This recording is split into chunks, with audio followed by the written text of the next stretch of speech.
que me formó durante mi pregrado, pero también es un esfuerzo mayor y un compromiso de poder enseñarles a cada uno de ustedes. Como yo les he dicho a mis alumnos que están llevando las prácticas conmigo, yo puedo ser muy asequible con ustedes, porque me pueden ver, aunque no soy tan joven como para esto, puedo ser muy asequible, pero sí me gusta bastante el respeto. Si una persona entra y le está dando el saludo, pues mínimo es responder el saludo, así como ¿no? Quizás digan que es a la antigua, ¿no? He sido criada así y pues a mí me gusta el respeto. Si yo los respeto a ustedes, ustedes me deben un respeto a mí. ¿Ya?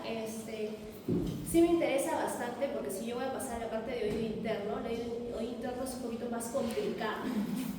Entonces ustedes ya han tenido una clase previa con la doctora el día lunes, hace una semana, exacto, ¿no? De anatomía y fisiología de oído externo y medio. Así es que vamos a empezar primero y quiero saber si es que me dominan esa parte un poquito, si no para explicarles escuetamente, porque obviamente no me voy a pasar explicando toda una clase que ya tuvieron, pero sí necesito que sepan algo para yo iniciar con el oído interno. Ya, a ver, ¿quién desea intervenir con la parte de oído externo? ¿Alguien ha leído algo de oído externo que haya revisado las clases de la doctora? ¿Qué les ha pasado? El oído externo, entonces, ¿por quién está compuesto? Pabellón auricular, ¿quién más? Y el conducto auricular externo. Y las que están conmigo en prácticas, ahí, porque yo ya les explico a ustedes, yo sé, ustedes saben. Así es que quiero que los demás también aprendan, no solamente ustedes. ¿Ya? Pero está muy bueno milagro, gracias. ¿Y qué otra parte? Y eso es el oído externo. Ya. Hicimos lo, sí se ve, ¿no?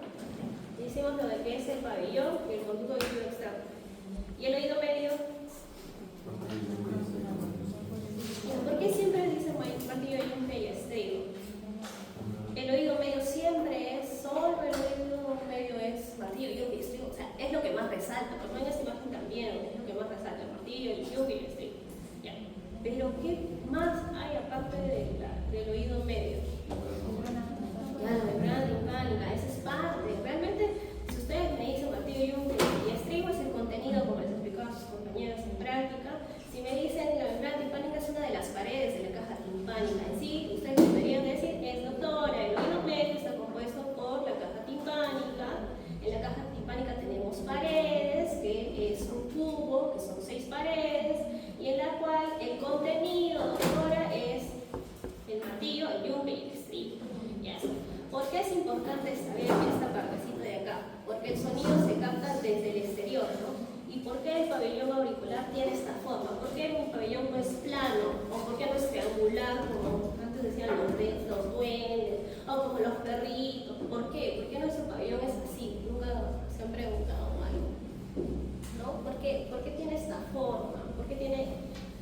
Ya, no les voy a preguntar las partes porque yo supongo que ya deben de saber, ¿no? Pero tiene estas irregularidades, como de la concha, el hombro, la parte cartilaginosa, ¿no?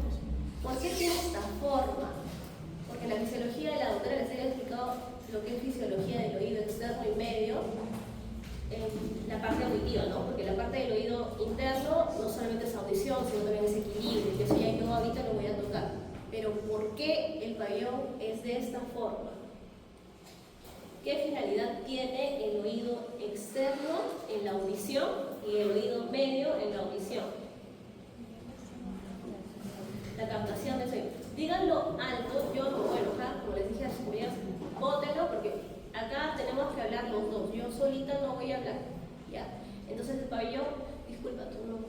Milen, ya. Milen está diciendo muy bien. Entonces el oído externo se encarga de capturar el sonido, ¿no? Entonces las irregularidades del pabellón son para eso, para concentrar el sonido.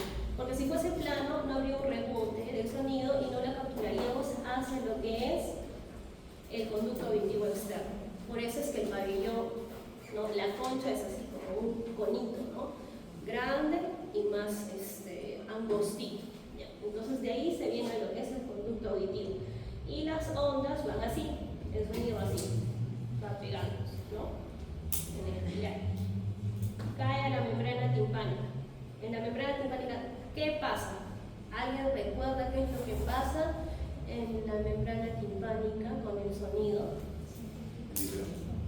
Se amplifica. El oído medio, muy bien, es el que se encarga de amplificar el sonido. Entonces capturamos con el oído externo y amplificamos con el oído medio. ¿Ya? ¿Qué pasa? ¿Cómo lo amplifica el sonido en el oído medio?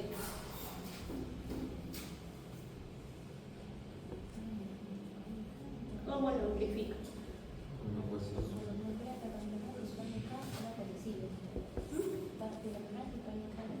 ¿Los huesecillos qué hacen? Hacen un movimiento de cizallamiento, de palanca, ¿no? Entonces, la membrana timpánica se moviliza por el movimiento de palanca de todos estos tres huesecillos, porque están articulados entre sí, ¿no? Entonces, este huesecillo se moviliza, el martillo primero, obviamente, luego el yunque y luego el estribo, ¿ya? Ese es uno, el movimiento de palanca genera la amplificación. ¿Y cuál es la otra parte? Es la diferencia en cuanto al tamaño de la membrana timpánica con la ventana oval, que es donde reposa ¿qué huesecillo? El estribo. Exactamente es la platina del estribo, ¿no? Entonces, si yo veo, por ejemplo, lo que les decía a sus compañeras, si yo lleno un vaso de agua, digamos, un vaso de chopo, ya, un vaso de chopo yo lo lleno con agua, y ese agua yo lo paso a un vasito, que son los vasitos normales que nosotros tomamos agua, es la misma cantidad de agua, pero en el vaso grande parece que no está lleno, pero en el vaso pequeño sí se nota que está lleno, ¿no? Entonces esa es la diferencia y esa es la finalidad por la cual tiene la membrana timpánica, es 5 veces más grande que el agujero de la ventana oval. Entonces ahí concentra el sonido. ¿Por qué necesito concentrar el sonido? Porque de ahí, de la vía aérea, porque ahorita todos estamos hablando de vía aérea, pasa a un medio líquido, ¿no? Que sería en el oído interno. Y eso ahorita, disculpen, eso ahorita lo vamos a explicar. Ya, entonces sí se entendió la parte de lo que es, ¿no? Entonces, oído externo, que quede claro, captura el sonido. Oído medio, amplifica. ¿Mediante qué? Mediante el movimiento de palanca y la diferencia de tamaño entre la membrana timpánica y la ventana oval. Muy aparte de eso, ustedes también en su clase de anatomía les deben de haber dicho de que el martillo y el estribo tienen inervación. Tienen una inervación del trigémino y del facial.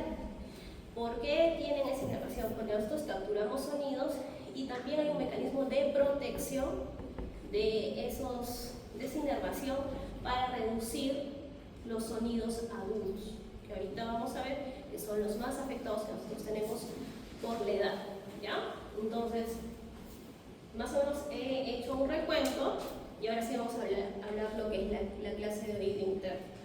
La clase de oído interno realmente me parece bien densa, hoy día es bien denso, pero bueno, por el tiempo tan corto que ustedes tienen para estudiarlo, pues todo lo meten en anatomía, fisiología y patologías de oído interno, ¿ya? Entonces, empezamos con oído interno. El oído interno, en donde reposa, está dentro de lo que es el hueso temporal, ¿no? Como ya explicamos, el oído externo, el oído medio y el oído interno. ¿El oído interno de qué se encargaba? De la audición y del equilibrio. ¿Quién se encarga de la audición? Porque el oído interno se divide en un laberinto que es anterior y otro que es posterior. ¿Cuál se encargaría de lo que es la audición? Acá en el tejido ustedes ven canales semicirculares, vestíbulo, bueno, aquí faltaría el utrículo, ¿no? La ventana oval, la ventana redonda y la cóclea. ¿Quién se encarga de la audición? Porque primero vamos a empezar con la audición. ¿Quién se encarga de todos estos? ¿Quién se encarga de la audición? La cóclea, ¿no? Entonces, quedamos laberinto anterior, cóclea, audición. Laberinto posterior, que sería el vestíbulo, y dentro del vestíbulo está el utrículo y el sátculo, y los canales semicirculares, ¿ya? Entonces, que quede bien claro eso, por eso es que el oído interno sí tiene dos funciones. En cambio, el oído externo y el oído medio, solamente una función que sería netamente auditiva. No ni de protección, el oído externo. Entonces, como dije, el oído interno, acá también lo podríamos dividir como laberinto óseo y laberinto membranoso. Dentro del laberinto óseo, como ustedes pueden ver, hay líquido perilinfático y dentro del laberinto membranoso está el líquido endolinfático. ¿Ya? Entonces, podemos decir, entre lo que es el laberinto óseo y el laberinto membranoso está la perilinfa. Y dentro de lo que es el laberinto membranoso está la endolinfa, ¿no? Este es un esquema así bien didáctico como para que se acuerden de eso. ¿Ya? Y el laberinto membranoso, al tener el líquido endolinfático, ¿por quién está segregado? En la parte anterior por la estría vascular y en la parte posterior por lo que son las células oscuras. ¿Ya? Y también, como les dije, podemos dividir el oído interno no solamente en óseo y en membranoso, sino también en el laberinto anterior y en el laberinto posterior. Laberinto anterior, cóclea, audición; laberinto posterior, vestíbulo; dentro del vestíbulo, utrículo, sacro y los conductos semicirculares. Bien. En líquidos laberínticos, ¿no? Como hemos hablado, está la endolinfa y la perilinfa. La endolinfa, vuelvo a repetir lo mismo como para que se les quede: endolinfa, membranoso; perilinfa, óseo. Pero nosotros dentro de estos líquidos tenemos electrolitos. En este caso, el que tiene mayor concentración en la endolinfa es el potasio y la perilinfa el sodio. ¿Es importante esto saberlo? Sí, sí es importante saberlo. ¿Por qué? Porque luego vamos a ver las patologías y vamos a ver que una de esas patologías tiene que ver con esta concentración de los líquidos laberínticos. Entonces, la endolinfa, como les había dicho, anterior, producida por la estría; posterior, por las células oscuras; y la reabsorción es por el saco endolinfático. Entonces, de aquí viene, si este saco endolinfático no funciona bien, se produce un hidrox endolinfático, que vendría a ser la enfermedad de, a ver quién ha leído, un hidrox endolinfático, que es una enfermedad del oído interno, es la enfermedad de Meniere, exacto, ¿no? Entonces, sí es importante saber esto de quién es producido, quién lo reabsorbe. Sí es importante saberlo, porque así yo lo relaciono con lo que es la patología. Ustedes ahorita ya solamente incluyen a la patología. Bien. Ahora, la cóclea ósea. ¿Ya? La cóclea ósea reposa sobre el modiolo. Y la cóclea lo que hace es dar una vuelta. Si este es el centro, va a girar la cóclea 2 vueltas y media, siendo la primera vuelta también conocida como, ¿cómo se llama la primera vuelta de la cóclea? Que se ve en algunos casos a través de la membrana timpánica. Y esa también es pregunta de NAM, de salud. ¿Cómo se llama la primera vuelta de la cóclea? Promontorio, chicos. Entonces, si les ponen, el promontorio es parte de la cóclea, ¿ya? Entonces, la primera vuelta de la cóclea es el promontorio, que sería esta de acá. La cóclea, como les había dicho, es cónica, como se ve aquí, y tiene 2 vueltas y medias. Eso es lo general o lo más probable, que tenga 2 vueltas y medias. Que algunos pueden tener 3 vueltas, sí. Otros pueden tener 2 vueltas y 2 y medias, sí. ¿Por qué es importante saber nosotros el tamaño de la cóclea? En este caso, es importante para los pacientes que quieren o son candidatos para usar un implante coclear. Yo tengo que saber cuánto mide la cóclea. Porque el implante coclear me sirve para el paciente que no puede escuchar ni con audífono, ni con un implante de conducción. Entonces, yo necesito colocar un implante coclear. Y el implante coclear va dentro, se coloca por lo que es.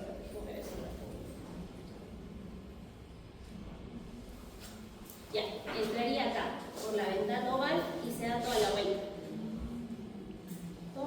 Por la ventana redonda. Por la ventana redonda y se da la vuelta. Se da la vuelta. Entonces, es como un tubito bien delgadito. Por lo tanto, yo para elegir el implante coclear tengo que saber cuánto mide, porque hay dimensiones del implante coclear. Entonces, si uno me dice que mide 10 milímetros, el otro me dice, entonces yo con la tomografía, con la resonancia, tengo que ver cuántas vueltas me está dando la cóclea para saber, ¿ya? Y colocar, ¿ya? Entonces, la cóclea ósea reposa sobre sobre lo que es el modiolo de las 2 vueltas y medias, y tiene un agujerito por donde discurre lo que es el nervio coclear. Y de estos vamos a sacar, luego vamos a explicar la parte membranosa, que sería esta partecita de aquí. El hueso es de gran dureza y el tamaño definitivo se alcanza al 5º mes de la vida intrauterina. La parte extrema de la cóclea, ¿cómo se llama? El vértice de este cono, que sería la cóclea, ¿cómo se llama? Helicotrema. Helicotrema, aquí está, ¿no? Entonces, el helicotrema es la puntita de este conito que está aquí. Acá como que más esquematizado, vemos también el nervio coclear, ¿no? El ganglio espiral, que cada uno va a tener un ganglio espiral, y en sí no es que haya varias, doctora, hay varios, no, es que toda la cóclea va dando la vuelta. Entonces es el mismo, solamente que se le ha hecho un corte. ¿Qué corte sería este? Coronal. Un corte coronal, se ha partido esa cóclea y así es lo que hemos tenido. Pero es toda la vueltita, como ven. Y esta sería el helicóptero. Ya. Ahora, la cóclea membranosa. Se complica un poquito más la situación. La cóclea membranosa sí es bien importante, ¿no? La parte que envuelve la cóclea, ya está. Pero en la parte membranosa vamos a tener que dividirlo en rampas. Ya, va a haber una rampa que es la rampa vestibular, otra rampa que es la rampa coclear y la última que es la rampa timpánica. O acá, rampa vestibular, la media que es la coclear y la rampa timpánica. Ahora, ¿por qué es importante esto? Porque dentro de ella se va a encontrar el órgano de Corti. Y el órgano de Corti es el que nos va a ayudar a escuchar, a transmitir o a convertir el sonido de lo que es de vía aérea a vía líquida, a medio líquido, y luego la va a convertir en un potencial eléctrico, ¿ya? Entonces, ¿cuál es lo importante aquí en lo que es la cóclea membranosa? ¿Quién divide la rampa vestibular de la rampa coclear? La membrana de Reis. ¿Y quién divide lo que es la rampa coclear de la rampa timpánica? La membrana basilar. Esto es en un esquemita. Si lo trasladamos acá, aquí está la membrana basilar, aquí está la membrana de Reis, y esta es la célula ciliada interna, las células ciliadas externas, las células de soporte o de trénqueas, ¿no? Pero este es lo que es la cóclea membranosa. Y como ven, el estribo está aquí,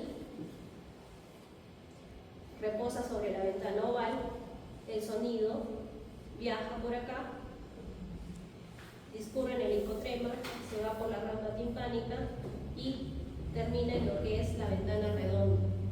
La ventana redonda no es un hueco en vacío. Quien lo cubre es una pseudomembrana, ¿ya? No es así que esté totalmente hueco. Entonces, el órgano de Corti, tenemos acá lo más importante son las células ciliadas internas, las células ciliadas externas que reposan sobre unas células de soporte. En cambio, como ustedes ven aquí, la célula ciliada interna no. La célula ciliada tiene una forma de un conito, ¿no? Como de un conito. Estas son más rectangulares, las células ciliadas externas, y estas van a tener estereocilios o quiniocilios que van a hacer el movimiento de la membrana tectónica. Y todas estas van a reposar sobre la membrana basilar. Y aquí tienen pues el ganglio espiral. Ahora, esta cóclea como tal tiene inervación también. Tiene una inervación que van a ser fibras nerviosas eferentes, como dice su nombre, eferente, ejecuta, que quiere decir que va a ser de adentro hacia afuera la acción. En cambio, las fibras nerviosas aferentes es de afuera hacia adentro, que quiere decir que va a captar todo lo que es del exterior. ¿Por qué es importante esto de aquí? Porque estas células ciliadas que estaba hablando antes, las de tipo 1 o internas, tipo 2 o externas, son importantes para el momento de la audición. Como ven, las que tenemos en mayor cantidad son las células ciliadas externas. Son aproximadamente 13.000 que tenemos. La disposición de las células ciliadas internas es de una fila, y como les decía antes, una copita, ¿no? En cambio, las células ciliadas externas son más tubulares y se forman en 3 filas. Siempre van a ir 3 juntitas, como aquí, 3 juntas. Las células ciliadas internas solamente es una, aislada. Ya. La célula ciliar interna reposa en la membrana basilar y la otra en una célula de sostén, ¿no? En la membrana basilar, bueno, acá no se nota también, acá sí, en una célula de sostén y acá en la membrana basilar. La inervación. Entonces, si yo dije que la inervación puede ser aferente y eferente, la del tipo 1 o interna es aferente y la del tipo 2 es eferente. Como ven, la del tipo 1 no tiene eferentes. ¿Cuál es la que yo examino en unas emisiones fotoacústicas? Las emisiones fotoacústicas son un tipo de tamizaje auditivo que se usa sobre todo en este caso que está pues, de boga, es el tamizaje auditivo neonatal, ¿ya? Entonces, todos los bebitos que nacen les toman emisiones fotoacústicas. ¿Qué están evaluando ahí? Es igual que una audiometría, es igual que un potencial evocado, es igual que una timpanometría. No es igual. El estudio más completo audiológico es la audiometría. Es el más completo. Evalúa toda la vía auditiva. Y es el que es más fácil de hacer y el más rápido y el que casi todos los otorrinos tienen. Porque es lo más habitual que se hace en la parte clínica. Pero la audiometría ya nos ha quedado corta porque solamente nos dice es normoacusia, hipoacusia, leve, moderada, severa, profunda, o si es conductiva o es neurosensorial, o mixta, ¿no? Pero ¿qué pasa si yo me digo que es una conductiva? ¿Quién estaría mal ahí en una hipoacusia conductiva? El oído externo y el oído medio. Ya, si es el oído externo, pues lo más probable es que pueda tener, ¿qué cosas? Otitis externa, no, pero una otitis externa, obviamente yo no lo voy a hacer al paciente porque yo sé que tiene una otitis externa. Pero ¿qué otra cosa puede ser que tenga el paciente y me salga una hipoacusia conductiva? Si ustedes me están diciendo que es del oído externo y el oído medio.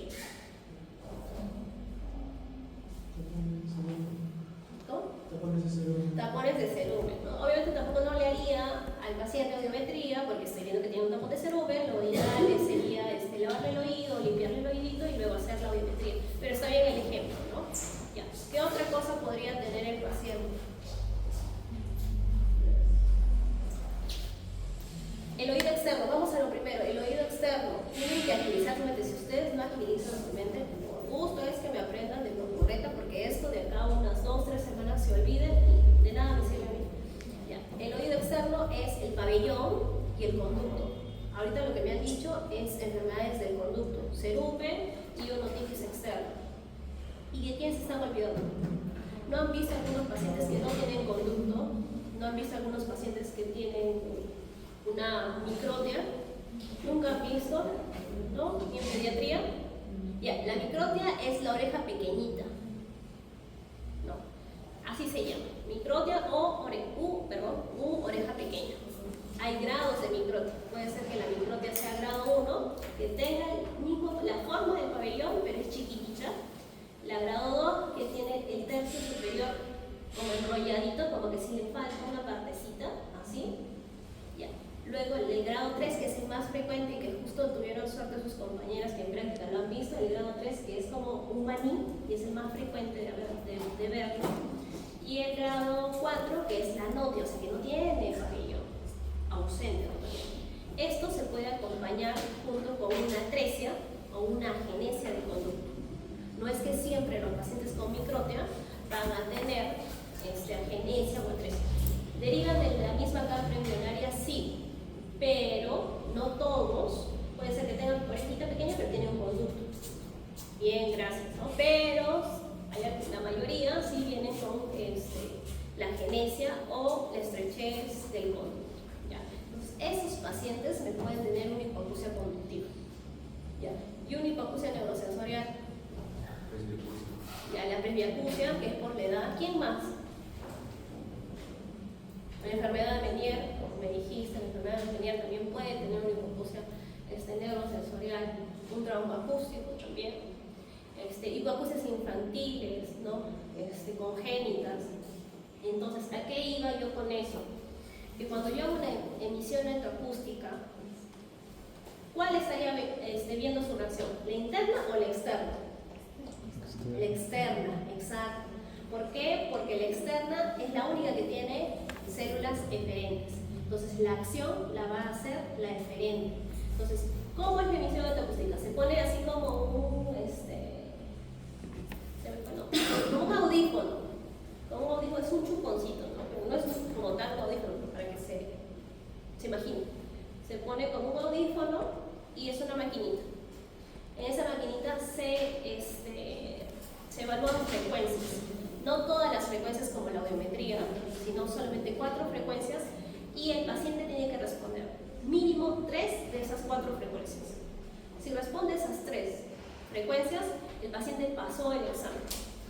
Si no responde esas 3, si responde 2, si responde 1, no pasó el examen, hay que volver a repetir el examen probablemente dentro de un mes. Eso es para tamizaje auditivo. Entonces, se le toma 48 según la norma técnica, pero bueno, en la práctica no lo hacemos 48 horas, sino 24 horas. Se le toma, no responde, se le da la chance del próximo mes volverle a tomar, no responde el segundo, pasa a potenciales evocados auditivos. Que el potencial evocado auditivo hay tipos, ¿no? Pero el que más nos convendría hacer el completo, el ABR con el ASSR, ¿ya? Y ese sí me averigua toda la vía auditiva tal cual una audiometría, ¿ya? Entonces, por eso, como para que se les quede, que las emisiones autoacústicas entonces son las que evalúan las células ciliadas externas. Ahora sí, pasamos a lo que es fisiología de la audición. La cóclea, nosotros cuando escuchamos, ábrele, así, ábrele.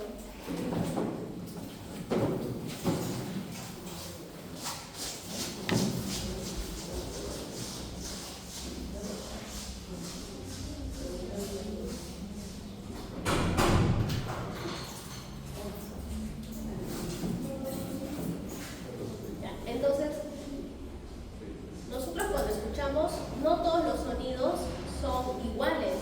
Mi voz no es igual a la de sus compañeros, mi voz es un poco más chillona, más aguda, ¿no? Entonces, los sonidos se dividen así, en sonidos agudos, en sonidos intermedios y en sonidos graves. Entonces, como ven, en la parte inicial de la cóclea, los sonidos son más, ¿qué sería 7000, 8000, 20000 Hz? ¿Sonido agudo o sonido grave? Agudos. Agudos, son sonidos agudos, ¿ya? Y como ven, en el vértice de la cóclea son más sonidos graves. Y así es como va la tonología de la cóclea, ¿no? Entonces van de sonidos agudos, lo más externo, y se concentran en sonidos graves. Dentro de esta cóclea, como les había explicado al inicio, está la membrana basilar. La membrana basilar no es de la misma contextura en toda la cóclea. En la parte inicial es más gruesa y en la parte final es más delgada. ¿Ya? Entonces, cuando nosotros escuchamos los sonidos, los primeros que se van a afectar son los sonidos agudos. Por eso es que a medida que nosotros vamos creciendo, estos sonidos son los que más los perdemos. Por eso en un paciente con una presbiacusia, en la audiometría, ustedes van a encontrar que los sonidos graves están muy bien. Ya, luego cuando tengo un audiograma, ahí les enseño, me hacen acordar. Entonces, los sonidos graves están bien, pero va cayendo a 2000, 3000, 4000, 8000, va cayendo. Entonces, esa caída se llama presbiacusia. Esa es la gráfica que ustedes deberían de esperar en un paciente con una hipoacusia neurosensorial. Entonces, la cóclea tiene una tonoscopía, ¿no? Como había dicho, de los sonidos agudos, intermedios y hacia el centro, que son sonidos graves. Y consta de 3 partes. que es la macromecánica, que sería esto que yo les he explicado, que es el macro, ¿no? La micromecánica y la transducción. Entonces ya explicamos lo que es la macromecánica, y en la micromecánica viene a ser, después de ese movimiento de palanca, hay la conversión de los fluidos. Entonces, acá creo que tengo un videito. Ya, entonces, pasa, ¿no? Desde lo que es la ventana oval. Y es dentro de la cóclea que hay líquidos, por eso es importante saber que hay líquidos. Y estos líquidos discurren por lo que es, ¿cuáles son las tres rampas de la cóclea? A ver si me han entendido. Son tres. Ya, la vestibular, la media coclear y la última, la timpánica. Entonces, por esas tres rampas discurre ese sonido y pasa de un medio aéreo a un medio líquido. Entonces, ustedes no escuchan igual cuando están en un medio aéreo a que cuando se sumergen bajo la piscina, bajo el mar, cuando están en verano, no escuchan igual. ¿No? Que incluso en esas, esto es guerra, el combate, no hacen que se colocan debajo del agua y dicen, ay, adivina qué está diciendo, y no escuchan. ¿Ya? Entonces es por eso, nosotros no escuchamos igual en un medio aéreo que en un medio líquido. Por eso es que primero lo que hace es el oído externo captura, el oído medio amplifica por eso. ¿Por qué? Porque se va a perder en un medio líquido, se va a perder gran parte de lo que nosotros estamos escuchando. Entonces, en estos líquidos va pasando en el líquido. En este caso, ¿por qué rampa primero pasa? La vestibular, ¿ya? Pasa primero por la vestibular. Y cuando pasa por la vestibular, ya. Cuando pasa el líquido por la vestibular, así, pasa por la capa vestibular, hace un movimiento entre las capas, la tectoria y la basilar, porque esta es la capa media, ¿no? Que sería la coclear. Así, o sea, ahorita ustedes están escuchando y su oído está haciendo así. Y el órgano de Corti ya ejerce la parte eléctrica, porque de esta parte líquida, estas células ciliadas se van movilizando mediante los estereocilios que tienen a las puntitas, se van movilizando, hacen un movimiento de despolarización, potencial de acción, se ven de forma de fisiología y ejercen mecánica. Y eso pasa ya al nervio, ¿ya? Entonces, eso es como que en esquemita, lo de la micromecánica, ¿ya? El desplazamiento de la membrana basilar, ¿no? La flexión y deflexión de los estereocilios, como lo había comentado, la despolarización o la hiperpolarización de las células ciliadas. Ahora, ¿cuándo se despolariza? ¿Cuándo se repolariza? Ahorita, por ejemplo, si los estereocilios están rectitos, están en un movimiento de reposo. Pero si los estereocilios, porque el más grande es el quinocilio, luego lo van a ver porque eso es más de vértigo, si se van hacia el quinocilio, es la despolarización. Y el otro, hacia el otro lado, es la inhibición, la repolarización. ¿Ya? Entonces es así, ese movimiento hace que pasen de un medio líquido a un medio eléctrico. Y la transducción, que es por ya definitivamente desde la parte de los estereocilios hacia lo que es el nervio.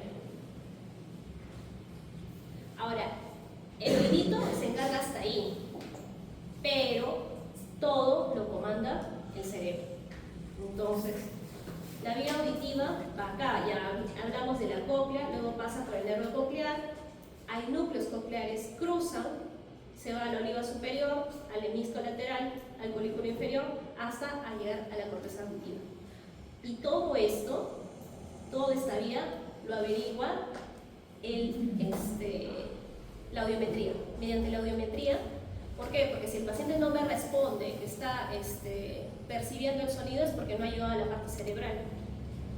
Entonces, ¿qué podrían decir ustedes de eso? Que la audiometría es un tipo de estudio objetivo o subjetivo.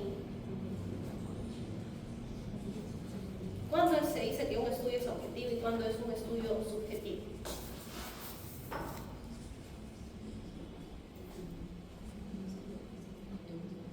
Yo me estoy adelantando un poco porque es bueno que vayan comparando, porque luego van a tener una clase de lo que es toda audiología.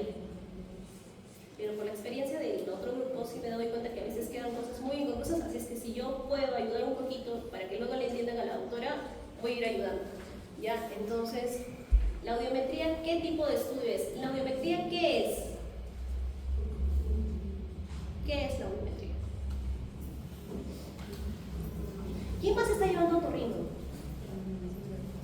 ¿Qué otro grupo está llevando? Ahora nadie lleva otorrino, yo en vivo, sí, nadie lleva, no, o sea, mi grupo yo sé quiénes son. ¿Quién más está llevando otorrino? Levanten la manita. ¿Tú estás llevando otorrino? ¿Has hecho audiometrías? No. ¿O se han hecho solo consultas? Hasta ahora sí. No. ¿Alguien más? Nadie más ha tenido consultas. ¿Tú todavía estás llevando? ¿Han hecho audiometrías? Tampoco. ¿Estás con ella? No. Aparte, ¿y no han hecho audiometrías? ¿Nadie más? ¿Nadie más está llevando otorrino? Ya, bueno. La audiometría es un tipo de estudio que es subjetivo. Dentro de las partes audiológicas tenemos estudios que son subjetivos y objetivos. Los subjetivos sería cuando yo requiero de la colaboración de un paciente. En este caso, la audiometría sí o sí necesito la colaboración de un paciente. En cambio, una timpanometría, unas emisiones acústicas, potenciales auditivos, no necesito de la colaboración de un paciente. Ahora, en la audiometría, yo lo que estoy haciendo, si es la audiometría de tonos puros, que es lo que hemos estado haciendo con los chicos en la práctica, se escuchan solamente soniditos, que pueden ser sonidos graves, intermedios y agudos. Pero la audiometría no solamente, el audiómetro, el aparatito, no solamente toma audiometrías de tipo tonal. Luego en las prácticas vamos a ver que sí hay una logoaudiometría. Y la logoaudiometría me ayuda a ver la discriminación del paciente, porque no todos los pacientes pueden usar audífonos. No todos los pacientes pueden. Puede ser que la audiometría me diga que tenga, no sé, una hipoacusia moderada. Entonces yo diría, el paciente es candidato para audífono. Le paso la logoaudiometría, le hago, y en la logoaudiometría, como dice logo, son palabras bisilábicas, en la cual hay una cartilla. No es que yo se me ocurra decir, que diga Pepe, pues, que diga mesa, no.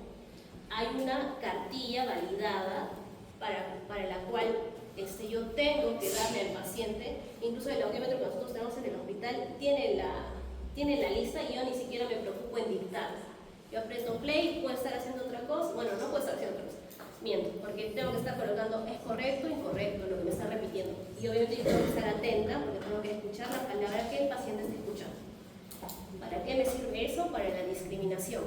Porque si el paciente no me escucha bien, es porque hay un daño retrococlear. O sea, le llega el sonido, pero el paciente no lo discrimina, no lo distingue. Entonces ese paciente, por más que yo le aumente el sonido, porque en la logoaudiometría primero tengo que saber cuál es el grado de audición, y a eso se le eleva unos cuantos decibeles, que son unos 20 decibeles. Y se supone que si uno escucha más volumen debería de mejorar y responder mejor, pero este paciente no, es porque el audífono definitivamente no le va a funcionar. Antes solamente se tomaban audiometrías, ahora no, ahora se hacen audiometrías o logoaudiometrías para ver qué tan beneficioso va a ser para el paciente. Entonces, es un estudio más complejo, más completo, sí, pero requiere también de más tiempo. ¿No? Que quizás en la parte privada yo sí lo puedo lanzar y lo puedo hacer con tranquilidad. En una parte pública, cuando hay bastante demanda de pacientes, cuando el paciente que está en el turno 8 y yo estoy en el primero y ya quiere pasar, pues me recorto un poquito y quizás ahí se tendría que modificar un poco la parte, ¿no? Pero sí es algo que se debería de hacer, ¿ya?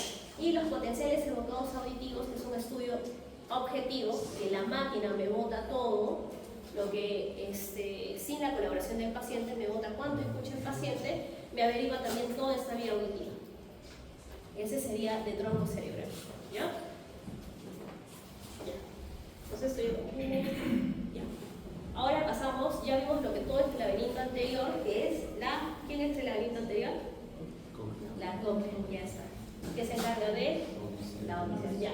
Y el laberinto posterior, que está dado por los canales semicirculares y por el vestíbulo. En el vestíbulo, ¿quiénes están? El utrículo, el sacro. Ya. Esto ahorita lo voy a explicar de la cresta y la mano. Ya. Los canales semicirculares. Cuando ustedes van a leer, ustedes van a encontrar, por eso les he puesto los dos términos, pueden encontrar, y varios de los alumnos el año pasado se hacían problemas o se complicaban un poquito porque me decían, doctora, no, es anterior. pero yo le digo que es superior. Se encuentra de las dos formas. El anterior, también conocido como superior, el posterior, el horizontal o lateral. ¿Ya? Entonces les estoy poniendo así como para que se acuerden. Y el versículo que es el utrículo y el sacro. Ahora, ¿cuáles son las funciones del sistema vestibular? Es que el paciente tenga una sensibilidad al movimiento, que tiene un control postural y una estabilidad de la mirada. Los canales semicirculares, específicamente ellos, son sensores ortogonales. ¿Qué quiere decir ortogonal? Ortogonal quiere decir que entre ellos, o sea, entre cada canal semicircular, van a estar divididos por un ángulo de 90 grados. ¿Ya? Eso quiere decir ortogonal. Si bien en cuanto al eje del cuerpo, los canales semicirculares están a 30 grados, entre ellos, entre cada canal semicircular, les dividen 90 grados. ¿Ya? Que son parejas funcionales coplanares. ¿Qué quiere decir coplanar? Que cuando yo evalúo al paciente el canal semicircular anterior izquierdo, estoy averiguando el posterior derecho. Cuando lo examino el posterior izquierdo, examino el anterior derecho a la vez. ¿Ya? Por eso son coplanares. ¿Ya? O sea que son paralelos entre sí. El anterior derecho con el posterior izquierdo y el anterior izquierdo con el posterior. Si se dan cuenta, es un anterior y otro posterior, el otro anterior y otro posterior, ¿no? Entonces así van jugando. Eso quiere decir que son coplanares, que funcionan entre sí. El canal semicircular, lo que ven son los movimientos angulares, a comparación de lo que es el utrículo y el sacro, que son movimientos lineales. ¿Qué quiere decir? Horizontal, vertical. ¿Ya? Ahorita yo estoy haciendo uso de mi utrículo y mi sacro, pero cuando estamos, por ejemplo, no sé, en los juegos y que nos dan vueltas, ahí yo pierdo, ahí están mis canales semicirculares. En la montaña rusa, ¿no? Y que uno siente que se está yendo, pero que mantiene su posición, ya, eso está pasando. Cuando ustedes van en el carro, en la combi, en el taxi, o cuando se van de paseo en el bus, ¿no? El que mantiene que ustedes no sientan que está en tanto movimiento y que no se mareen es el utrículo y el sacro. Porque también hay un mareo que es el cinetismo, que es cuando están en el bus o en el carro y sienten que se marean, pero es porque están andando así. Eso es cinetismo. ¿Ya?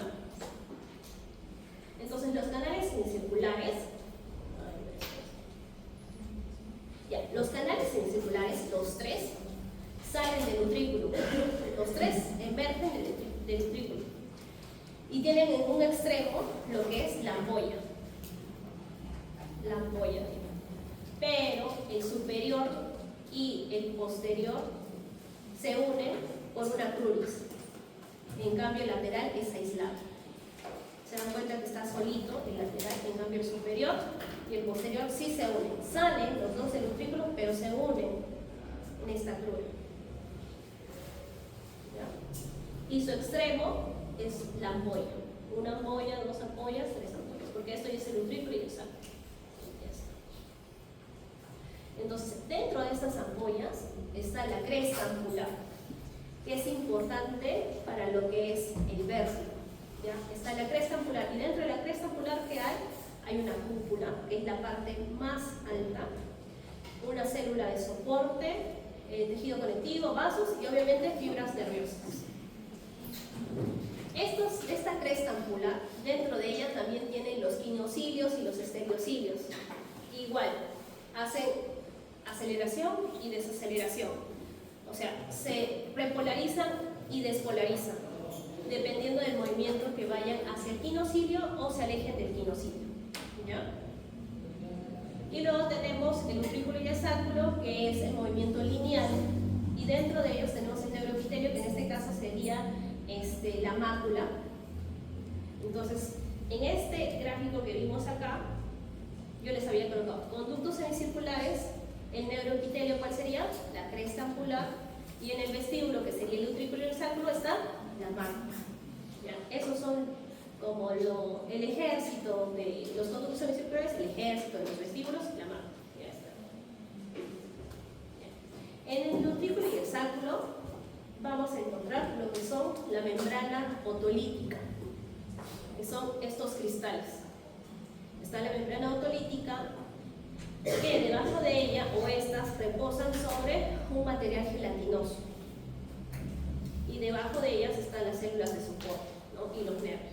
¿Por qué es importante esto, el urículo y el sacro y las otoconias? Porque cuando vamos a hablar de vértigo paroxístico posicional benigno, estas piedritas son las que se desprenden y viajan por los canales semicirculares. El más frecuente es el posterior, ¿ya? Entonces, ¿qué son estas otoconias?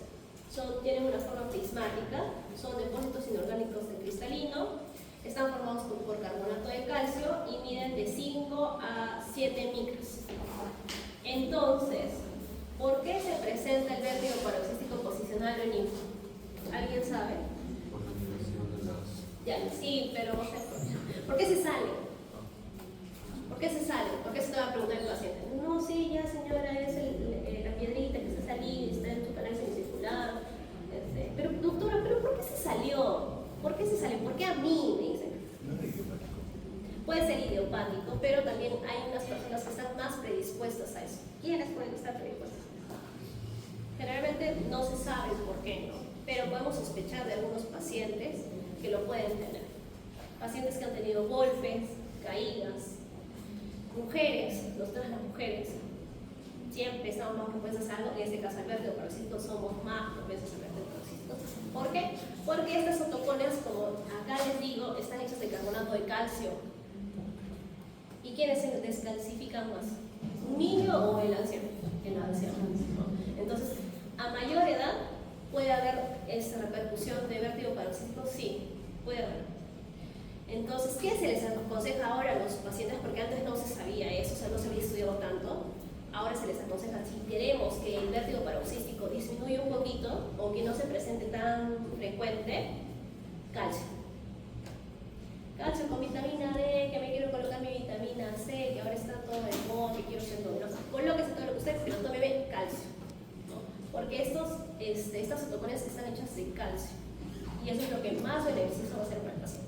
Muy aparte que ustedes le hagan las maniobras, lo reponen, todo. Ya, me repuso, doctora, nunca más me va a dar, porque eso siempre preguntan. Qué horrible, doctora, ya no quiero volver a tenerlo. ¿De acá cuánto tiempo me puede dar? Eso depende, ¿no? Depende de la densidad que tengan estas otoconias, depende de qué tanto esfuerzo físico o movimiento haga el paciente, porque se desprendieron por un movimiento muy fuerte, ¿no? Entonces se les recomienda al paciente que guarden reposo y que ahorita lo vamos a ver. Entonces aquí está la inhibición, que se alejan del quinocilio, y la estimulación cuando se acercan al quinocilio. Siempre hay uno más grande, que sería el quinocilio, y estos son los estereocilios. Ahora, ustedes me pueden decir, pero doctora, ¿por qué se mueven todos juntitos? ¿Por qué no se mueve uno hacia la derecha, hacia la izquierda? ¿No? Porque hay un orden, porque hay enlaces, que son los tip links. Hay varios tipos de enlaces, que son como resortitos, como lo ven ahí. Entonces, por eso es que el estereocilio, si se estimula, se pega, si no, pero van juntos siempre juntos, nunca separados, ¿ya? Entonces, las células ciliadas vestibulares también van a mandar una señal eléctrica, por eso es que se inhiben o se excitan, ¿no? Van a mandar una señal eléctrica neural, que sería la mecanotransducción. ¿Mediante qué? La deflexión del quinocilio, la despolarización por la captura de calcio, la fusión de las sinapsis por el glutamato, la activación del NDA o MPA con la apertura del sodio y el potencial de acción. Ya, ¿se entendió hasta ahí? Yo sé que es bien engorrosito. Es bien engorrosito. Para mí yo lo tengo que dar como que masticadito. Pero espero que al menos me hayan entendido algo. Porque es bien pesado. Y ahorita pasar a patología es otro mundo. Pero ahorita lo vamos a relacionar. ¿A qué hora empieza su? Porque son 4:27. No para correr. ¿A qué hora? ¿A las 5:10? Ya, corro. Entonces, patologías del interno, vamos a ver primero lo que es equilibrio. ¿Ya? Equilibrio. El equilibrio siempre le echa la culpa a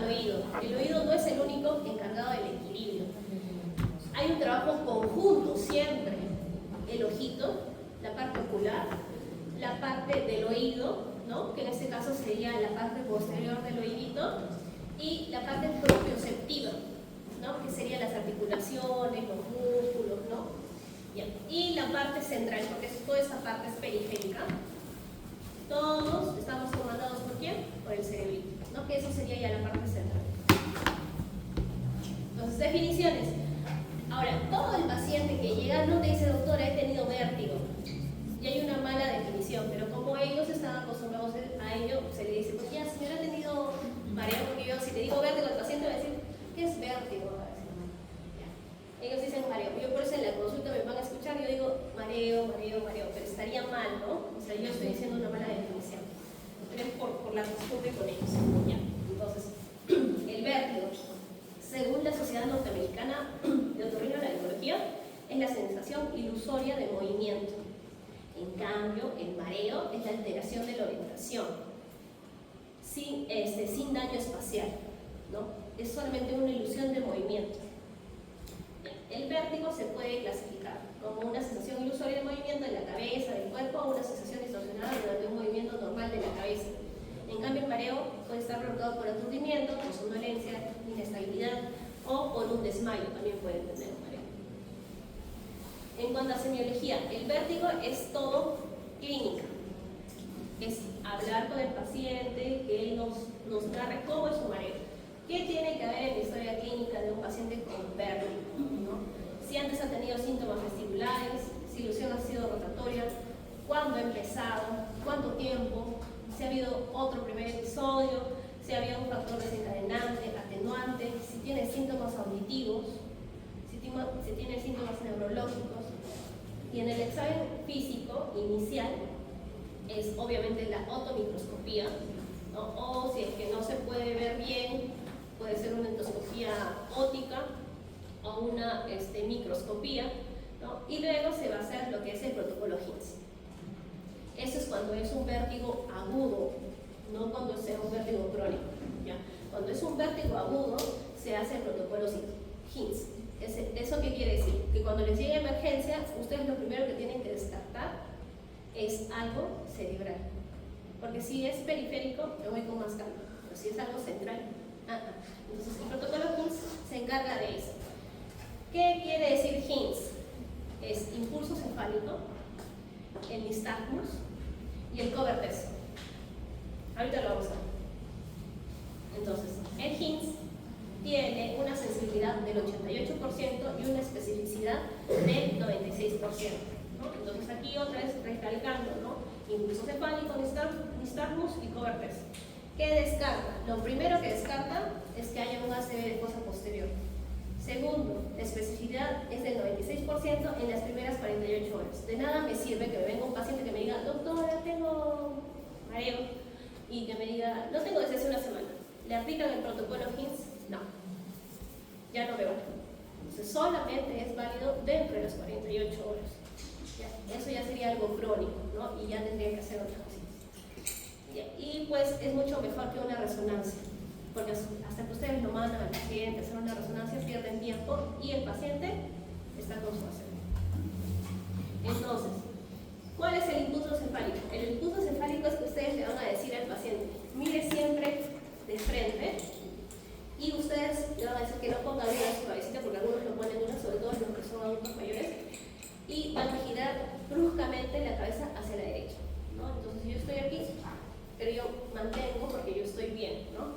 Entonces, si este paciente no me mantiene los ojos en mi frente, porque yo siempre les digo, miren hacia mi frente y yo voy a mover la cabeza.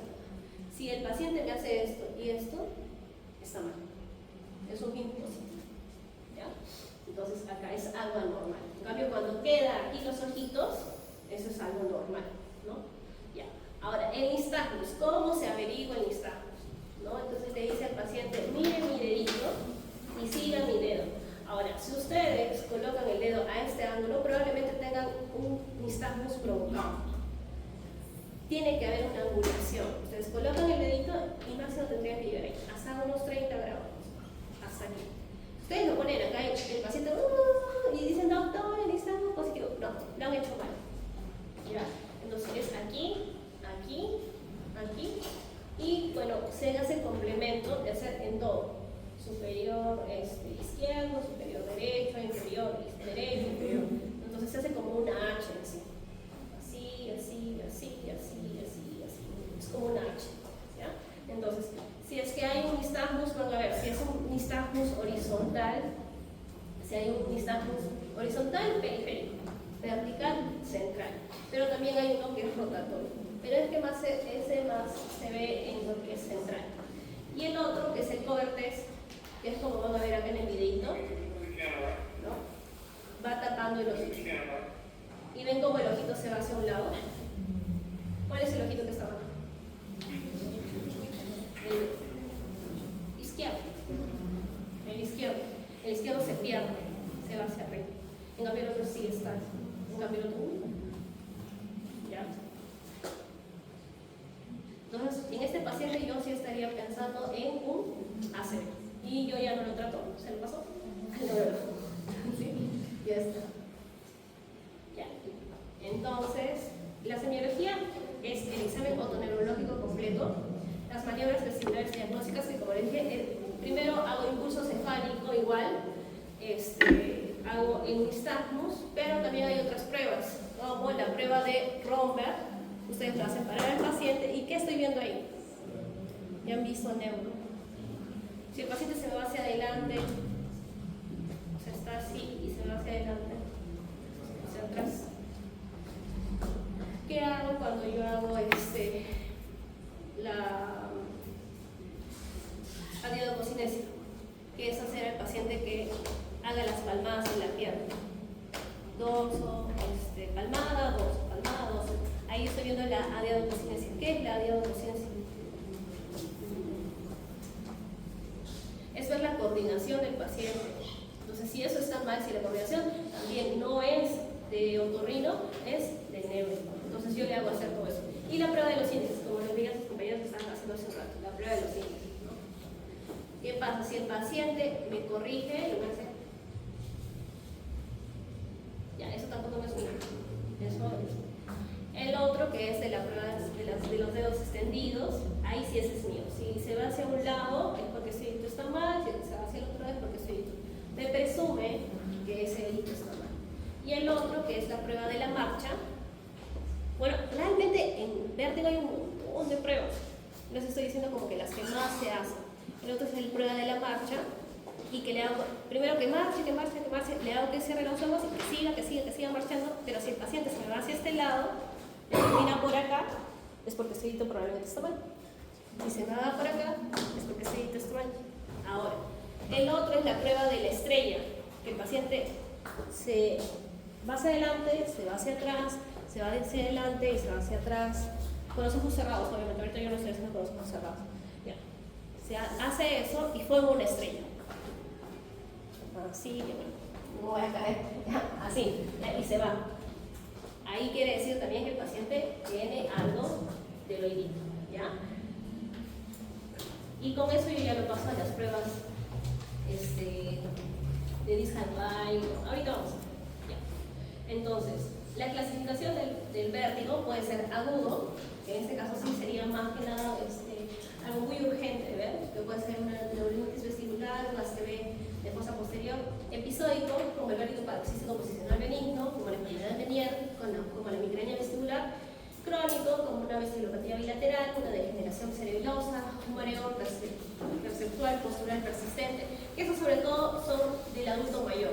¿Ya? El adulto mayor ya genera una inestabilidad, entonces no les vas a pedir que cuando hagan este tipo de pruebas se mantengan firmes, van a tener un poco de temor, miedo. Entonces, como les había comentado al inicio, nosotros también tenemos que saber cuánto dura y si es que tienen problemas de audición. Entonces, el vértigo paroxístico posicional benigno, en forma de resumen, no tiene por qué tener problemas auditivos. Solamente son las otoconias que se salieron del utrículo y del sacro y que se fueron hacia los canales semicirculares, donde no deberían estar. Entonces, no hay hipoclusia. Es el laberinto posterior. Entonces, ahí van relacionando. Si solamente es el utrículo y los otoconias, entonces no tienen por qué tener problemas de audición. Ya. Crisis repentinas y que duran segundos, el vértigo paroxístico. menial, que es hidrops y endolinfático, ahí sí me involucra la copia, por lo tanto va a presentar hipoacusia. ¿Ya? Van a ser crisis repetidas y pueden durar horas. Neurolitis vestibular, no va a haber hipoacusia, solamente es una tisis, pero que le dura días. ¿Ya?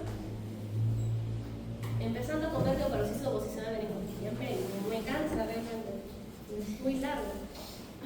Ya, el vértigo paroxístico afecta más o menos del 20 al 30% de la población en general. Es bien frecuente, chicos, bien frecuente. El estudio otoneurológico da este tipo de frecuencias. Generalmente la recurrencia es de un 88% y la incapacitancia del paciente puede ser hasta de un 80%. La prevalencia del vértigo de 18 a 72 a 79 años va del 7.4, una prevalencia en un año de 4.9 y una incidencia, en casos nuevos, de 1.4. El vértigo paroxístico posicional benigno, las causas más frecuentes son desórdenes vestibulares. Lo que se hace es un adecuado diagnóstico clínico para saber qué tipo de tratamiento se va a hacer. Y los criterios diagnósticos, eso también influye. Porque el paciente me dice, he tenido solamente un episodio, doctora, y ya con eso tienen. No. Tienen que tener 5 episodios de vértigo, que tienen que durar 1 minuto de duración, sin síntomas neurológicos. Ahora, que pueden tener náuseas, vómitos, sí. Síntomas vagales sí puede llegar a tener el paciente. ¿Ya? Y como ven, va aumentando la incidencia a medida que va aumentando la edad. Entonces, el vértigo paroxístico puede ser una canalolitiasis, es decir, que van a estar en los canales semicirculares, pero también puede estar en la ampolla, que puede ser una punculolitiasis. ¿Ya? Ahora, ¿cuál es más fácil de tratar? La canalolitiasis. Si está en los canales, es más fácil porque es más fácil de rotar. Pero si está en la ampolla, si se queda en la ampolla, cuando están en la cúpula, agarra mayor densidad y es más difícil de tratarlos. ¿Ya? Pero lo más frecuente son canalolitiasis, que no se toman. Ya está. Entonces, el más frecuente del vértigo paroxístico posicional benigno es el posterior. ¿Por qué? Por la forma en la cual este se presenta. Está más inclinado.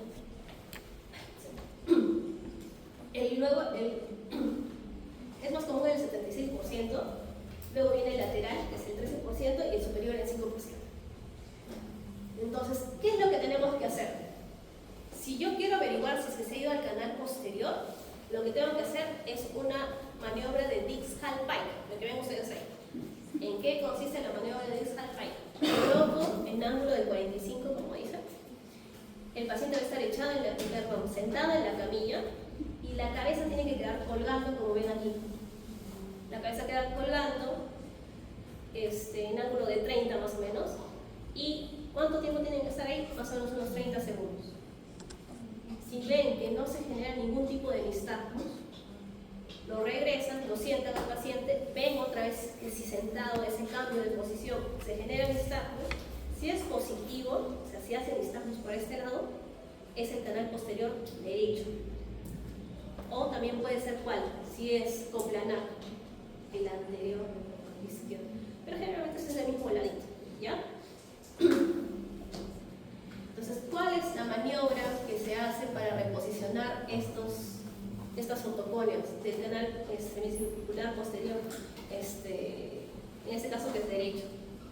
La maniobra de Epley, pero la maniobra de Epley solamente es cuando es posterior y es canalolitiasis. Si es canalolitiasis, se hace. Entonces, ¿qué van a hacer ustedes? Ahí es echarlo al paciente, tiene vértigo, ya, yo sé que es de ese lado, lo muevo para el otro lado, percuto, puedo hacerlo con un diapasón o con mi dedito o con un vibrador, pero tiene que ser en la mastoides. Ya estoy ahí un rato, de ahí le digo al paciente que se eche así, como de costadito, y la cabecita mirando hacia el piso. La cabecita mirando hacia el piso, y de ahí, después de eso, otra vez percuto, y de ahí lo hago sentar. El paciente desde ese momento no me puede bajar la cabeza, ni subir la cabeza, ni hacerme derecho, ni hacerme izquierdo, no puede. Porque me hace eso y me saca otra vez las piedritas. En ese momento, después de hacer la reposición, el paciente me tiene que caminar como un robotcito, siempre lo digo así, como un robot. Entonces, ¿qué hace un robot? Si quiere ir hacia el derecho, hacia el derecho. Si va hacia el izquierdo, hacia el izquierdo. Si quiere recoger algo, el paciente está prohibido de bajarme la mirada. Tiene que flexionar las rodillas y recoger. Y si alguien lo puede apoyar, mejor, ¿no? Y que no me hagan tampoco hacia arriba. Me llegó un paciente porque era bien ansioso el señor. Un poco, realmente los pacientes que tienen vértigo llegan en su medida a ser un poco psiquiátricos, porque ya tienen ese temor, ¿no? Y este paciente era un paciente adulto, como ya tendría sus 45, era soltero, pero le gustaba hacer pesas. Entonces él moría por hacer sus pesas. Yo lo recuperaba y a la semana venía doctora, pero es que no podía, yo no puedo vivir sin mis pesas. Hasta que vino con la mamá, con el hermano y todos acumulados ahí. Pero es que yo nunca lo he tenido, pero yo imagino que sí debe ser algo bien feo, ¿no? ¿Cómo puedo provocar yo un nistagmus? Eso sí lo he percibido el vértigo con una prueba calórica. Entonces, ¿qué puedo hacer? Yo puedo colocar agua muy fría en el paciente, bajo cero. Eso es una prueba calórica. Y debería de presentar yo nistagmus, vértigo. Ya, así me puedo sentir. Pero ese tipo de pruebas calóricas se hace también para muerte cerebral. Entonces, si el paciente no tiene la respuesta del nistagmus, o sea, la respuesta positiva a la prueba calórica, es porque su cerebrito no está muerto. ¿Ya? Esa es una de las pruebas que solicitan muchas veces para desconectar a un paciente de la máquina, ¿no? La prueba calórica. Entonces, pueden ustedes experimentar el vértigo, sí lo podrían hacer, colocándose agua muy fría en el oído. Obviamente, que primero tendrían que ver si es que su tímpano está íntegro y si es que no tiene cerumen, ¿no? Porque si está perforado, ya ahí luego se infecta, ¿ya? Y si tienen cerumen, lo tapan. Ya está. Entonces, eso sí es una canalitiasis. Si es una tubulitiasis, la maniobra cambia. En este caso sería la maniobra de Semon. Primero tengo que liberar, que salga de la cúpula. Entonces el movimiento es así, como los cuentitos esos que hacen de Acme, que al pato lo hacen de un lado para otro, ya, para algo así. Pero en este caso no lo hago al pato, sino que se echa de un lado, se va para el otro lado, se echa de un lado, así estoy con el paciente. Lo saco de la cúpula y de ahí tengo que hacerle la maniobra de discal pine. Si la maniobra de discal pine me es negativa, ya está. Pero si me es positiva, ya no está en una cúpula, sino está en una canalolitiasis. Entonces tendría que ser, dependiendo de lo que encuentre. ¿Ya? Ya está. Eso es del canal posterior. Ahora pasamos al canal lateral, que también es uno. El anterior es bien raro, ¿no? Entonces, es del 10 al 15 de las causas de vértigo paroxístico. Bueno, tiene la misma clínica, ya está. ¿Cómo se hace para diagnosticar un vértigo paroxístico del canal lateral? Se hace la maniobra de McClure. Acá está, es McClure. ¿En qué consiste? Yo le echo al paciente, pero en esa no va a estar, la cabeza no va a estar estirada, ni tampoco me tiene que estar colgando, sino yo tengo que levantar la cabecita un poquito, con un ángulo de 30, y que mire siempre al techo, le muevo hacia la derecha y luego hacia la izquierda. Ese sí es inmediato, a comparación de la maniobra de distal pine, que le tengo que hacer esperar unos 30 segundos. Esta no, solamente le muevo y hay una respuesta. Es lateral. Si muevo al otro lado, es el izquierdo del lateral. ¿Ya? ¿Cómo se recupera esto? Mediante la maniobra del Lemper. Acá sí lo hago voltear al paciente como todo un pollito, o sea, los 360 grados. Entonces está así echado, de ahí se coloca así, yo voy percutiendo y de ahí se tiene que voltear y dar los 360, en la camilla, como ustedes ven eso. Esa es toda la vuelta, así como está. Y de ahí ya se sienta, ¿no? Ya está. Ya.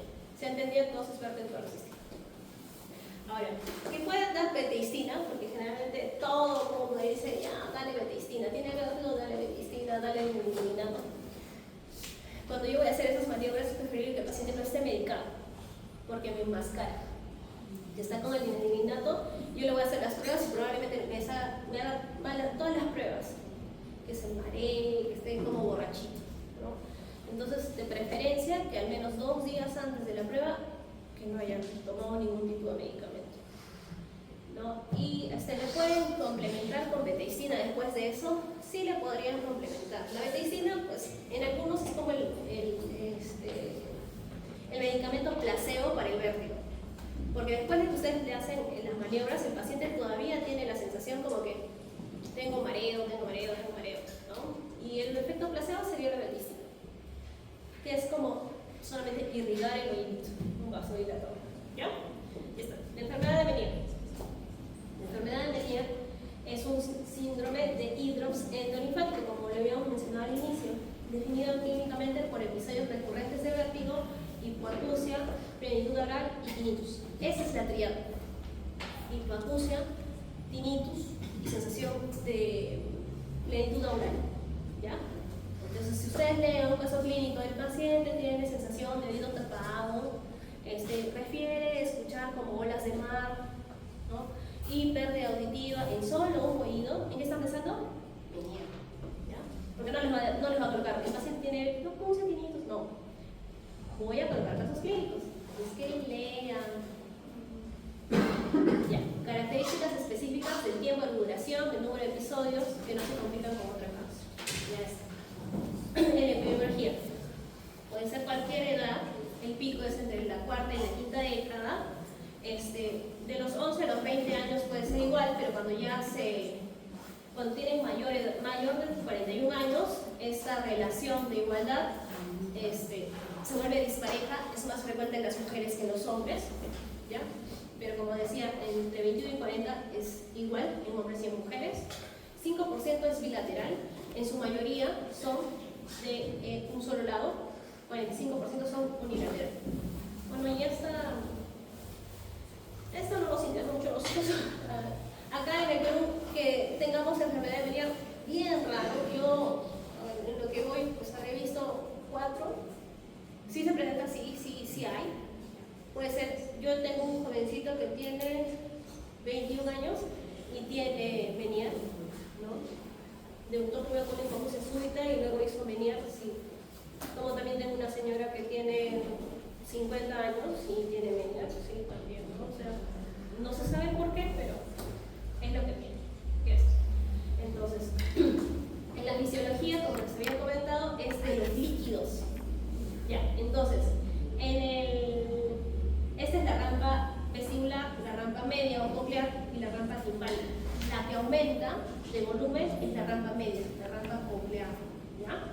Entonces, por eso es que al paciente lo que se le recomienda es su dieta baja en sal. Porque si tiene mayor contenido de sal, ese líquido aumenta. Entonces, aumenta la presión aquí. Por eso es la plenitud, porque es en la cóclea. Y eso puede generar vértigo, le puede generar zumbido, le puede generar vértigo. ¿Ya? Yes. Ya, bueno, las enfermedades que pueden predisponer: el vértigo paroxístico, que tenga una otoesclerosis, una otitis media crónica. ¿Qué es la otitis media crónica? Sífilis, sarampión, paperas, migraña. ¿Qué es? ¿Qué es la otitis media crónica? La otitis media aguda es la inflamación del oído medio, ¿no? Que se complicó después de un resfriado, ¿no? Pero la otitis media crónica,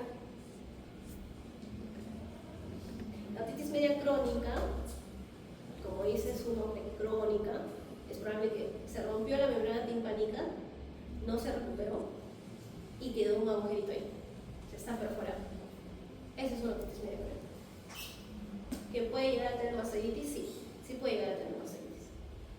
O sea, ¿qué quiere decir? Que en las celtillas etmoidales, en las celtillas mastoideas hay líquido y por eso se genera la mastitis. Ya, entonces, una otitis media crónica, ¿qué quiere decir? Que una perforación provocada por una infección, en este caso podría ser la otitis media aguda, se quedó ahí.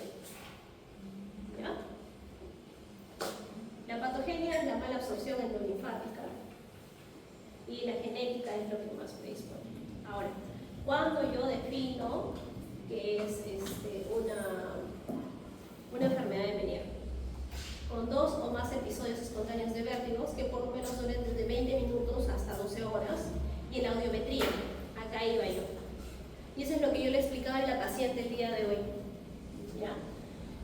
Hoy día teníamos una paciente que decía que tenía tinnitus, tenía pérdida auditiva, pero si yo sospecho de si es por pérdida auditiva por la edad, porque la señora tenía algo de 65, 70 años, ¿dónde debería de ver la caída? En los agudos. Sin embargo, ustedes ven que acá tiene caída en graves, ¿no? 125, 250, 500 son graves, ¿no? Entonces, me es algo muy raro que tengan, o por un trauma acústico, tiene que ser siempre algo agudo. Esas son las que más perdemos, las agudas, los sonidos agudos. En cambio, un grave es bien difícil, excepto por la enfermedad de Meniere. Entonces, cuando ustedes vean, sean plenitud aural, tinnitus, sordera, o sea, pérdida de la audición, le hacen la audiometría y le sale este tipo de audiograma unilateral, en muchos casos es unilateral, confirma que es un hidrops endolinfático conocido como enfermedad de Meniere. ¿La enfermedad de Meniere se cura? No. La enfermedad de Meniere siempre la va a tener y va a tener crisis. ¿Y esas crisis en qué van a consistir? En que va a aumentar el tinnitus, en que va a aumentar la pérdida auditiva y que probablemente tenga vértigo también el paciente. ¿Ya? El tratamiento es solamente, bueno, el objetivo de ese tratamiento es reducir la frecuencia, reducir la severidad, mínimo de deterioro de la función auditiva y hacer un tratamiento conservador de la función ablativa. Ahorita lo vamos a ver. Entonces, lo primero que se le recomienda al paciente es cambiar de estilo de vida, que tenga una vida completamente sana, que no tenga nada de cosas saladas, ¿no? Que tenga un sueño adecuado, evaluar SAOS. ¿Qué es SAOS?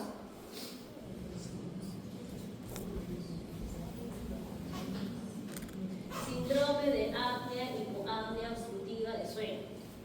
Nunca han hablado de eso, ¿no? En neumo tampoco. Ya.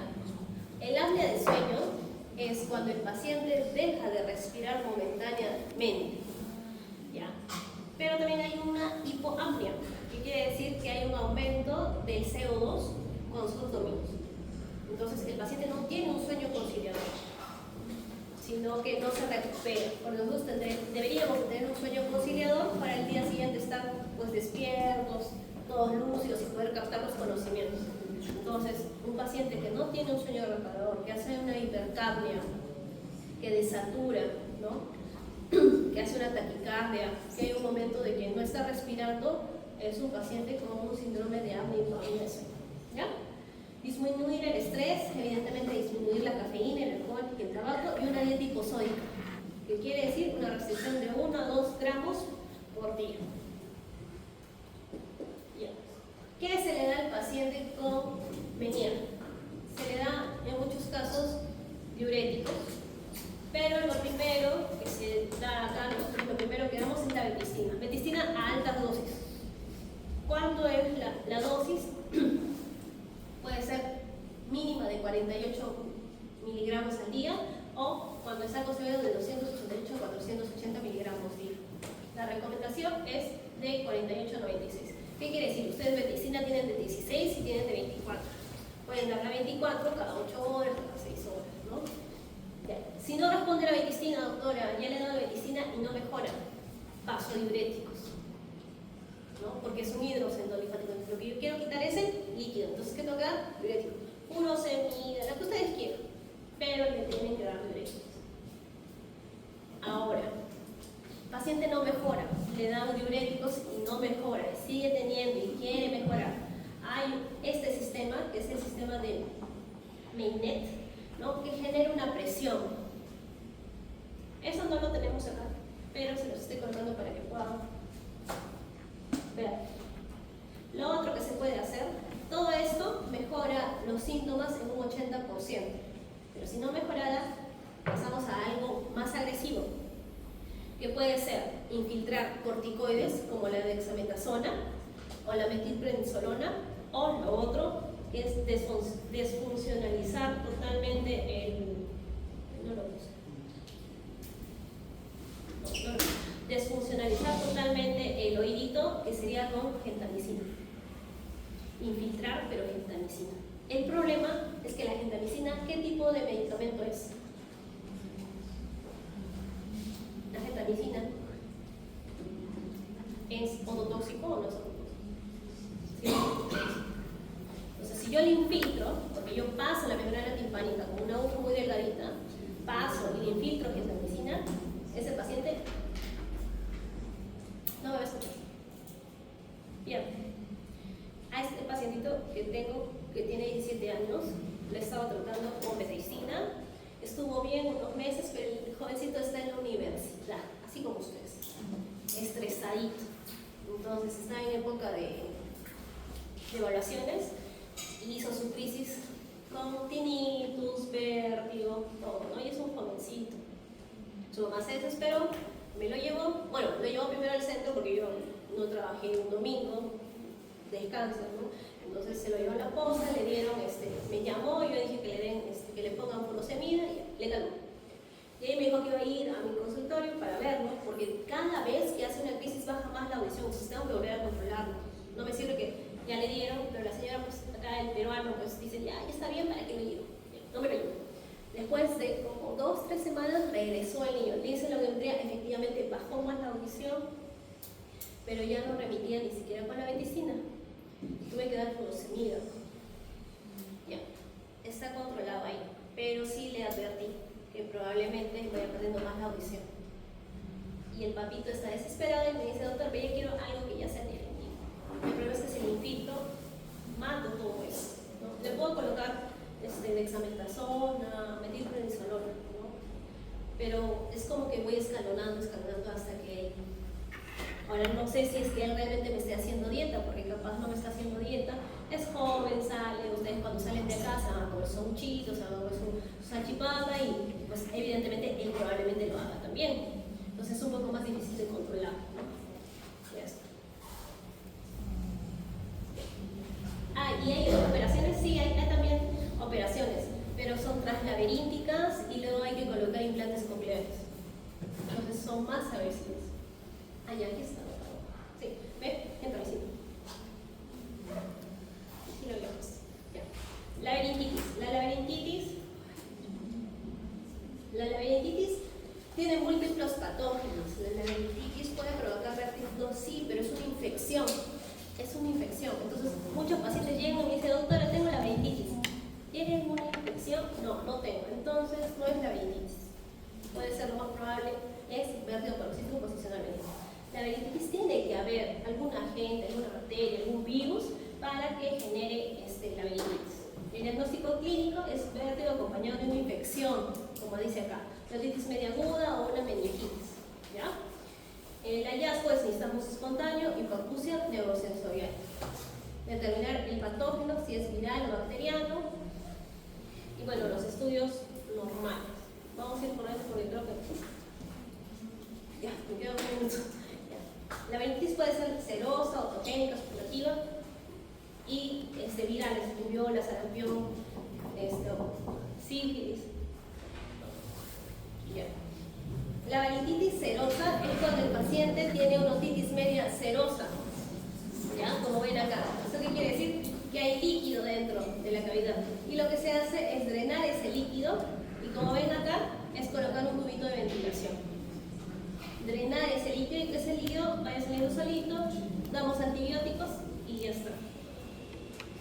La autogénica supurativa, ya, por ejemplo, la otitis media crónica colestetomatosa puede provocar vértigos y se puede provocar como es la laberintitis, ¿no? Y produce una erosión de la cápsula óptica y del canal semicircular horizontal. Hipoacusia severa, pérdida y yo. Voy a correr. Voy a ir al más ya. Lo que siempre les pregunto a sus pacientes, a sus compañeros. ¿Hay una laberintitis? Sí, por el síndrome de Ramsay-Hatch. Sí, el síndrome de Ramsay-Hatch es producido por el herpes zóster. El herpes zóster, entonces, ¿qué afecta? El nervio facial. Y el pabellón auricular, como ustedes deben de haber visto en su primera clase, el nervio facial en el pabellón auricular inerva lo que es la concha. Entonces, las vesículas, las costritas de estas vesículas van a tenerlas en la concha. Produce una otitis externa, parálisis facial, laberintitis, o sea, vértigo pueden tener, pero también pueden tener hipoacusia neurosensorial. ¿No? Por eso es que llama la atención. Y por último, el neurinoma del acústico, que es un tumor bien difícil de encontrar acá. Realmente yo un caso, todos estos años, un caso no lo he visto, ¿no? Pero no, o sea, son bien tardíos de encontrarlos, es cuando ya, o sea, han tenido que hacer una compresión así enorme para que se dé cuenta el paciente, ¿ya? Entonces es un tumor benigno encapsulado que se origina en las células de Schwann, o también llamado adenoma vestibular. Este tipo esporádico en el 25%, o también puede estar con una neurofibromatosis tipo 2 en un 5%. Entonces, este tipo de enfermedades nosotros acá, gracias a Dios, no las tenemos, pero en Europa ahí sí, pues, ¿no? Bien. Las manifestaciones clínicas van a ser síntomas de comienzo lento, insidioso. Los síntomas iniciales pueden ser una hipoacusia neurosensorial, acúfenos unilaterales, desequilibrio en la oscuridad, vértigo, y ocasionalmente pueden estar dados por una hipoacusia súbita neurosensorial, ¿ya? El compromiso de los pares craneales generalmente es del quinto, del sexto y del séptimo. Esos son los tres primeros que abordan. De ahí puede ser el noveno, el décimo, el onceavo, sí pueden estar, pero estos tres son los más principales. ¿Qué se hace con estos pacientes? Se hace una audiometría de todos los agudos. Igual va a haber una caída, se va a hacer una logoaudiometría, que lo que les había explicado, lo que estudia es la discriminación de la palabra. No van a tener una buena discriminación. Se puede hacer un potencial evocado auditivo de tronco cerebral, que va a aumentar la sensibilidad, y se hace una tomografía con contraste y una resonancia. La resonancia es la más específica. ¿Con qué? Con contraste de gadolino, como lo ven aquí. Y esos pacientes sí, lo único que se hace es operarlos.